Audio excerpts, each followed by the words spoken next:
cyberspace astronauts. Are you ready to entertain with pointless jibber-jabber and senseless small talk?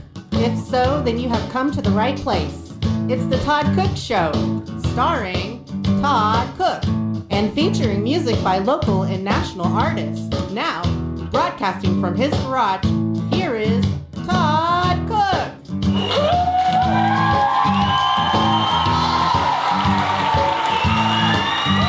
I am back. You are back. You are here. I am here. We are here together. It is the Todd Cook Show, and I'm very glad you have decided to join me once again. This is the Todd Cook Show. I am Todd Cook, broadcasting, or I should say at least recording live from my garage in Wichita, Kansas. I got a great show lined up for you. You don't want to miss any of it.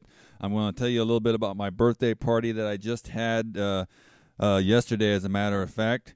Everything went really great, and I'm going to tell you about that experience in just a moment. Also, I'm going to tell you about maybe my most embarrassing moment that I've ever had in my life. I'm going to tell you that story. It's a story I have not told very often. It's been a while since I've told it, but it's pretty good. You should be entertained by that. It's kind of funny. Of course, it's got to be funny. If it's not at least a little funny, it wouldn't be embarrassing. And then I also got some music by a band called ZED. I don't know if it's ZED, if they want to pronounce it Zed, but it came to me, recommended through somebody from the internet, sent me an email about this band, so I'm going to play a song by them. Also, I want to talk about a little yard work that I did over the weekend as well. And that sounds kind of boring, but it'll be really brief, and hopefully it won't put any of you to sleep, and will be at least a little entertaining. That's coming up at the end of this show as well. All right, let's see. One thing, too, I want to mention here. This is just something that happened over the weekend. The Masters, the golf tournament. That kind of gives you an idea of when I'm recording this show. It just got finished a few hours ago, and this is not a show about sports. I said that many times, and I'm not going to talk about sports right now, but I'm going to just say one thing. High def television is something that came into our lives. I don't know, 10 years ago. Me and my wife were pretty late getting there, and I think it was maybe 3 or 4 years that we finally upgraded to a high def television, and the one thing, if there's anything that has been enhanced by high-def television, it's golf. Watching a golf game, a golf match on television has been greatly enhanced by high-def. I remember when I was a kid, we didn't have cable, when I was growing up. It was available, but my parents were even more behind the times than me and my wife are. And so for most of the time growing up, we did not have cable, and we had a little antenna that we had to, go outside and turn to get TV channels to come in sometimes. And I was not a big golf fan then. I'm not a big golf fan now, but I can remember watching back then, they'd be on the green making a putt, and you couldn't even see where the ball was going or where the hole was to know if it was going to go in or not. And so golf wasn't, without high def, it's kind of difficult to watch at times. Even if you have a clear a television, if it's coming in clear, it still can be difficult. You can't see the ball. But with high def, that's all changed. And even if you're not a golf fan, next year when the Masters comes up, you at least turn it to the channel just to watch it for a little bit. It's just, to me, it's just absolutely brilliant. The colors and that particular golf course down in Augusta, Georgia, where they play this course, it's just absolutely immaculate. It's breathtaking, and you just watch it when you watch it in high def. It's just something to see. Sometimes they'll play those shows where they have they just show like national parks and stuff. I think this golf course could almost be declared a national park. That's just how beautiful it is to me. And just to see it in high def, when the sun is shining. There was quite a bit today. I think it was rained actually at the end of the tournament. It was raining, but then there was times where it was sunny and sometimes it was cloudy. But watch that golf tournament. Not because you're a fan of golf. Nothing like that, just to see how beautiful it is to watch in high def. It's quite the experience. Okay, I'll tell you about my party that I had yesterday, my birthday party. I turned 38, and I won't get into how old that makes me feel right now, but had a little music jam. That's usually what I do every year at my party. Last year we got the weather was kind of bad, and we had tornado warnings and stuff, so I was kind of on my own there. Nobody showed up. And I don't blame him either. I wouldn't want to go out when you get hail damage on your vehicle or be out somewhere and have a tornado lift your car and And when that happens, if a tornado comes by and lifts your car off the ground, you don't end up in some nice land of Oz where everything's in color. No, if your car gets lifted up by a tornado, it's a bad thing. So I understood last year when nobody was able to make it. But this year we had the music jam out there, and had at one time I think maybe 8 musicians out there playing different songs, and it's just one of my favorite things to do. Just get together with some friends and just start playing a song, and everybody joins in, and it was just a big blast. And it kind of reminded me of the festival in Winfield. And I've talked about this on the show as well. There's a festival every year in Winfield, Kansas that I try to go to, and it was almost like I had that Winfield experience right here in my own backyard last night. And so thanks to everybody that showed up. If you're out there listening to this, I really appreciate it. Had a lot of fun. But let me just tell you a little bit more about the Winfield experience and what I like so much about it. It was like the first year I went, a guy invited me, and I went out there with him, and he took me around and introduced me to a whole bunch of different people and showed me where different jam sessions were, and got me kind of introduced into the idea. But at one point, he took me over to the campground is divided into 2 sections, the Walnut Grove and the Pecan Grove. And without getting into too many details, they're dramatically different. Pecan Grove is a little more, how shall I say it, upbeat, a little more vibrant, I should say. But he took me over there, and this was late at night. It was probably it was after dark, maybe 10 o'clock or 11, maybe even midnight. This is the very first time I've ever been there. And he started to introduce me to something called street jamming. Or they call them road toads. These people that stand out in the street area, the paths that you go through the campground. They stand out there underneath street lights, and they just start having these impromptu jams out there. And I'd never seen anything like this before. And I remember the first year I was out there, and I saw this. It was kind of weird and kind of scary. And I remember thinking, what is wrong with these freaks? That's what I remember thinking. I remember one time there was this banjo player that was out there playing banjo and just singing songs, and like half dozen other instruments or musicians out there with him playing, and he's just dripping sweat and he was out there for like 2 hours just playing song after song after song, and then I just couldn't believe it. Like, man, these guys are just crazy. Well, the next year I'm out there, I got the bug, and I wanted to do this. I started to, I went around and kind of got into some of these jam sessions, and I wanted to try to lead a song myself, and I finally got up the courage to do a song once. And a long story short, I started doing it more and more every year, and now all those people that I saw out there, those road toads, all those people that I said, man, these people are freaks. I'm now one of those freaks. Every year I go out there. It's one of my favorite things to do, just go out there. And now I know dozens of songs now. I'm in a band. We got over 70 songs that we do, so I'd have no problem. I never run out of songs. And I go out there and start playing. Just me one time, just me and a bass player. We're out there going through, and about 30 seconds later, I hear a little banjo walking up from behind me. A banjo player jumps in and joins us. A few seconds later, there's a mandolin player, and then another guitar player.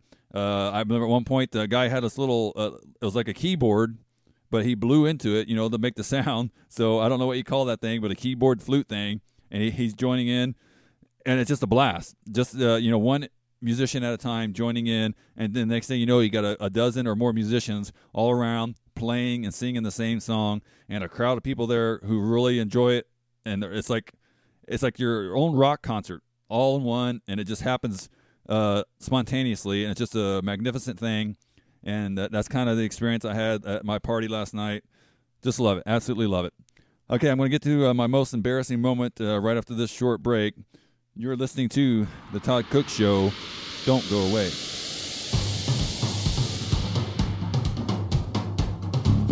Hi, Todd Cook here. Do you like going out on Friday or Saturday nights for some supper and live music, but you're not into the bar scene? Because let's face it, when the alcohol starts to flow, those places can get a little loud and a bit rowdy. sometimes to the point that it becomes difficult for you to enjoy your food or the music. Do you wish that there was a place that had good food, good music, but a less distracting atmosphere? A place that you can enjoy the food and the music but still get home at a decent hour? Well, that place does exist, and it's right here in Wichita on the corner of Douglas and Hillside, or 110 South Hillside to be exact. It's called The Kiln. They have live music every Friday and Saturday night starting at 7 p.m. and ending at 9. The Kiln is a Christian-ran, non-alcoholic establishment that operates solely on donations. And they always have great food and great entertainment. And one of the best parts, you don't need a babysitter. You can bring the kids with you. So for more information, contact Mike through the Facebook page. The Kiln, K-I-L-N, and be sure to check it out yourself this Friday or Saturday night, 110 South Hillside, corner of Douglas and Hillside in Wichita. The Kiln, where they are always glad you came.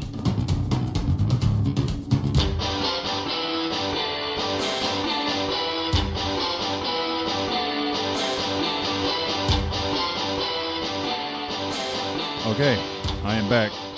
Listening to the Todd Cook Show. The Todd Cook Show at gmail.com is my email address. You can email me there and ask me any questions you want, or look me up on Facebook as well. The Todd Cook Show on Facebook, and I am there. I check that every day. So if you have any questions, you can send it to my email address or send it to me via my Facebook account, and I will see it and try to respond to you as soon as I have a chance. Okay, I want to get on to that most embarrassing story that I have. This happened back in 1993, 3 or 4, somewhere around there, at a music festival in Greenville, Illinois. Greenville is where I would later go to college, and I'm not going to get into that story of my horrible failure, but I had some friends that were already students there. We graduated high school in 93, and they went straight to college, and I took a year off to decide what I wanted to do, and then once I decided, I made the wrong decision anyway. But that's another story for another time. But went to this music festival, and it was raining. As we were pulling in to find a parking spot, it was raining, and it was on the college campus. And like I said, I had friends that were there, so I was going to be staying with them in their dorm rooms. And we get there, and it's just pouring rain. It's an outdoor festival, and so the field out in front of the stage area, of course, it just became a big pool of mud. I mean, it was just knee-deep mud in some areas. And so me and my friend had done what most people had done, at least a lot of other people had done, and we just took our shoes off. And I think we had shorts on, and rather than ruining your shoes and your socks, we just took our shoes and socks off. And like I said, most people had done that, or either that or they went and got some boots. But I think, the Walmart there had sold out of boots because everybody went there to try to get boots, so nobody could get boots anymore. So everybody just walking around barefoot. And we got covered in mud. And at some point, we wanted to leave to go, I don't know, get something to eat or whatever. And we had parked nearby and walked, out there to watch it, listen to the music, and then going back. And it was either we had to get in the car and drive back to the dorm, all the way back to the dorm, and wash our feet off so we could put our socks and shoes back on, because we couldn't. I mean, it was literally this mud cake on there. You couldn't put your socks or shoes back on. And I think we're going out to eat. You can't go into a restaurant barefoot, with muddy feet. So we needed to get our socks and shoes on, and we didn't want to drive all the way back to the dorm to clean our feet off. So we decided to go into the restroom, thinking, okay, let's go to the restroom here, get some paper towels, get them wet in the sink. We'll be able to wipe our feet off, put our socks and shoes on, and then drive to wherever we were going to go to. Well, we go into the restroom, and luckily, they actually have one of those big trough sinks. It's like a semicircle that comes out of the wall, and this might be something that a lot of you out there are not familiar with, but me and my friend were, because we had this trough-like sink when we were in middle school. Our middle school had one, and it was out in the hallway. It wasn't in the restroom. You go into the restroom, you use the restroom, and then everybody came out to the hallway to wash your hands. It's like this one big semicircle-shaped sink that you could gather around. You put your foot on the pedal, and the water came out, and you could wash your hands there. You could have 10 people all in the same sink washing their hands afterwards. And so we went into this restroom, and luckily they had this big trough sink. Perfect. We just get some paper towels, and we go over there, not paying attention to other people. We go over there, and we just stick our big muddy feet up there in the sink, and we're starting to wash our feet off. And, of course, the mud is splattering everywhere. And there's other guys, standing there kind of looking at us, giving us a weird look. And understandably so, because we're getting mud all over the place. And at some point we see that they're lining up like they don't want to get into the sink. There's room for them to get in there and wash their hands. But with the mud flying around, it literally probably would have got on their shirts and pants and stuff. And so they're standing there waiting for us, I still thought they could have got in there if they wanted to, but apparently they didn't want to. And I felt kind of bad, but I was like, okay, we're already in there. We're already doing this. Let's get it done, get out of their way. But at some point, I was like, it's really not that bad. I don't know why they don't get in there. And I thought, well, we're kind of taking up room. Two guys, 20 years old, and we're standing there with our legs up in there. And although it's a big sink, we're taking up quite a bit of space. So we slide over towards the corner. So there's plenty more room for people to get in there. And we're washing our feet. And, the mud's splattering a little bit, but it's getting better and better. And we're getting close to being done. But the guys in there are still just watching us. And they won't go in. I was like, I didn't understand. I was like, okay, now I'm kind of embarrassed. I remember just thinking, like I said, we're making this mess. Washing your feet in a sink is probably not a good idea. Being in the restroom barefoot alone probably is not a good idea. But we finally get in there, and we get it all done, wash our feet off, and throw the paper towel away, and get ready to walk out. And right as we start walking out, 3 or 4 guys go up there to the sink, and they unzip their pants and they start peeing in the sink. And me and my friend are looking at each other like, what are they doing? Why are they peeing in the sink? And then right as we're walking out, we look over by the door, and there's a traditional sink right by the door. And some of you might know where this is going. And we start looking around, and I think, okay, we got this sink here, we got that sink there. There's no urinals. Where are the urinals? And suddenly it hit us. Those guys were not peeing in the sink. We just washed our feet in a urinal. And I remember at some point while we're up there washing our feet, I remember hearing somebody say, that's gross. And I was like, and I thought they meant, yeah, we're getting mud all over. It's gross. They're trying to wash their hands. But no, that wasn't it.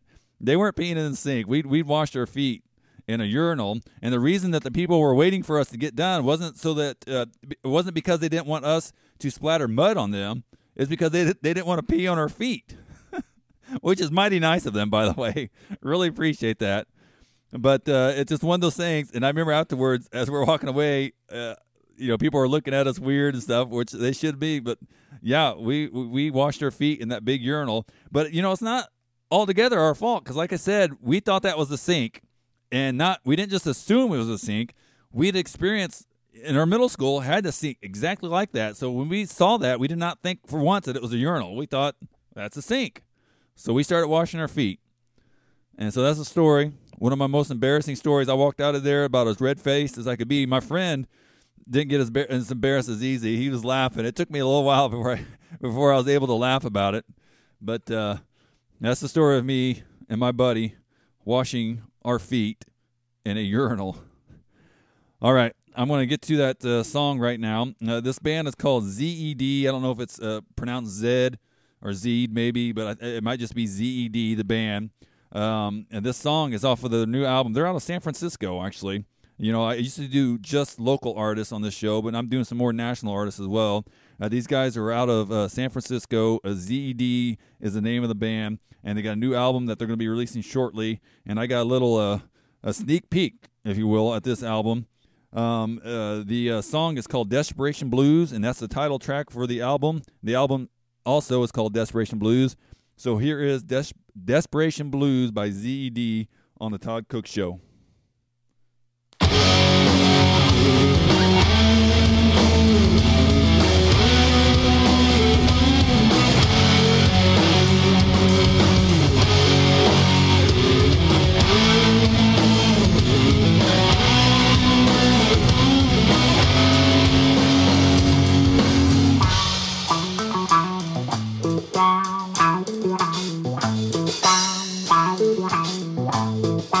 Bye.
yourself in this old life. Gotta ask yourself, and after all, it's no mystery. If you ain't got yourself, who you gonna be?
Desperation Blues by ZED. You can look them up online. Their website is zedisded.com. Zedisdead.com. zedisded.com. Look them up. They're out of San Francisco. Nice little rock tune there. I like that quite a bit. That song was brought to you by B&B Towing. You need a tow? Who doesn't every now and then? I don't think anybody goes through their life without at some point needing a tow or knowing somebody that needed a tow. If you need a tow, you got to call Cheyenne Brown at B&B Towing, 316-214-4021. This only works for those folks that are listening to me from the Wichita area because he is based out of Mulvane, Kansas, which is just south of Wichita. So if you need any towing, call Cheyenne Brown, a 20-year veteran of the United States Air Force.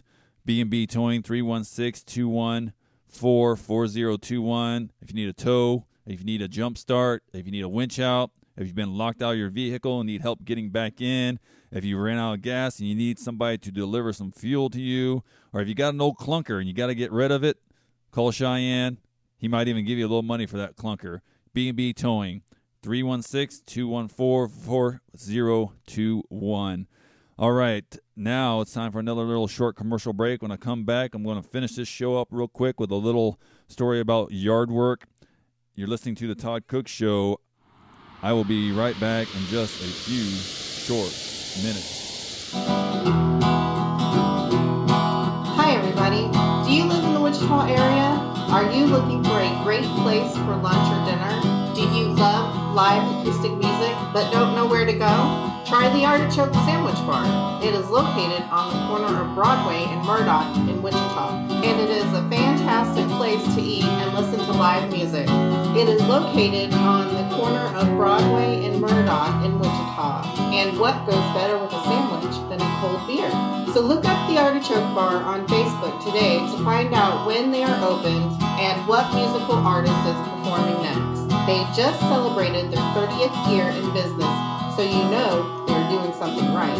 The Artichoke Sandwich Bar, 811 North Broadway, Wichita, Kansas, where everything is okie dokie artichoke.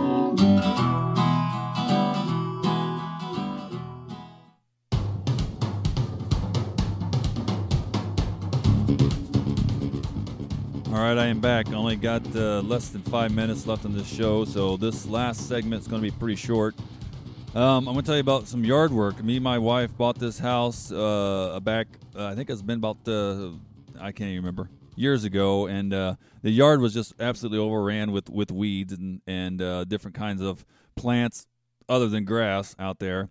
But we did at some point hire some help, somebody to come out there and help us take care of the yard to try to get some of the weeds out of there, and they did a fantastic job. You would not imagine, You cannot imagine how big of a difference it was. It took them a little while to get it under control. I thought they'd say, there's nothing we can do. You're going to have to resod your entire yard.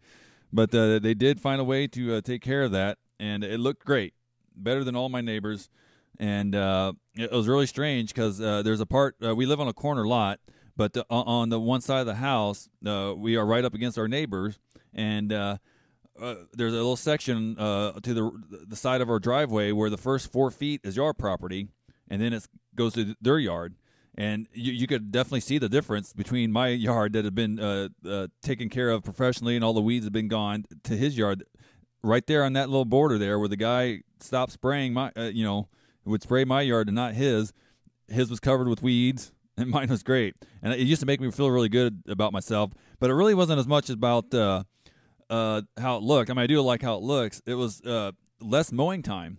The grass that I have, it's called, I can't remember what it's called, maybe buffalo grass or crabgrass or crabgrass, I guess. And it doesn't really grow that fast and doesn't really get that tall, but all the weeds in it would get very tall. And that's what I was always mowing. And that's what I got tired of because I noticed, I look at the grass wasn't that long, but all these weeds that were in there were really, really tall, and that's why I had to keep mowing. And I see after I got that taken care of, I got all the weeds out, and I tried to do it myself the first year, but it was just overran. The chemicals that you get, at Walmart and that stuff doesn't work when 95% of what is there is weeds. That stuff only works if 95% is grass and 5% is weeds. Then those chemicals can take care of that. But it was too far gone. The stuff I bought, over the counter at Walmart, that just wasn't good enough. So I hired somebody to do it. But my neighbors were mowing their yard, every week through the summer. It seemed like, and I was mowing my yards maybe once every 2 weeks, sometimes almost 3 weeks.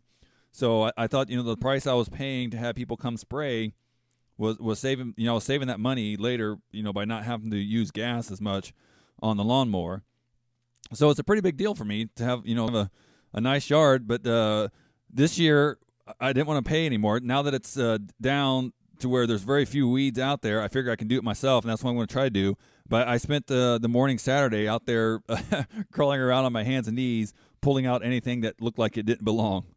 And then I'd spray a little weed killer where it was to make sure it didn't grow back. And I'm hoping that I can take care of it this year by myself. So it's a bit of a contest between me and my neighbors. And as long as they are not trying, I'm going to win every time. So that's what I tell myself. My yard's always going to look better than theirs until they start trying. And if they ever start trying, then suddenly I'll probably not do as well as I am right now. But I've noticed the neighbors out there looking at my grass are like, how's he doing that? I don't know if they saw the professional guys come out and spray it or not, but I don't care. I just like to let them think that I'm the best lawn taker carer there ever was, when in reality, I'll just pay. And that was another thing, too. We don't have a lot of grass, so didn't have to pay too much to have it done. All right, that's it. This episode of the Todd Cook Show is ending right now. Episode 16 is in the bag. I think that was a pretty good show. Hopefully you got a couple laughs. Hopefully you were entertained. Tell somebody about it. Share it on Facebook. Let everybody know that I'm here. Until then, this is the Todd Cook Show. I'll see you next week. I'll talk. You listen.